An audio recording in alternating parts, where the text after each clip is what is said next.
finir avec Schneider Electric.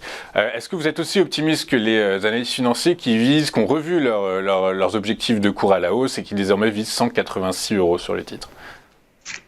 Alors, en tant que trader, qu'investisseur, et des fois, il faut constater, sans vouloir faire de polémique, que les analystes financiers ont plutôt tendance à courir après une action, c'est-à-dire que plus l'action monte et plus elle est achetée et plus ils relèvent leurs objectifs de cours, et on voit bien que lorsque l'action commence à baisser, ben, les objectifs aussi. Voilà. Donc, on a quand même des exemples assez cataclysmiques où les analystes étaient acheteurs à 95% et les actions ont fini très très mal.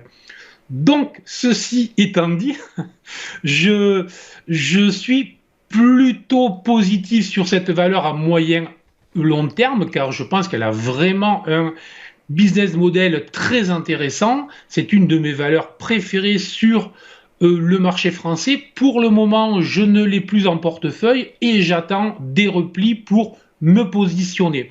C'est une valeur qui a fait des points hauts légèrement sous les 168 €, qui se situe actuellement à 157 € ce matin.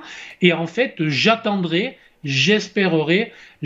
bien plutôt avoir un retour, un pullback en direction des 152, voire des 150 €. Et c'est vraiment sur cette zone, si la valeur venait s'appuyer sur cette zone, je regarderai la manière dont elle vient s'appuyer sur cette zone et je déciderai pour me positionner à l'achat. Mais pour le moment, je considère qu'elle est vraiment dans une phase corrective, et tant qu'elle restera sous les 162, 163 €, très proche de ces hauts, je ne vois pas de raison de me précipiter à l'achat sur le titre. Donc prudence pour le moment, petite correction normale simple, et surveiller la zone des 150 à 152 € pour se positionner éventuellement à l'achat sur le titre.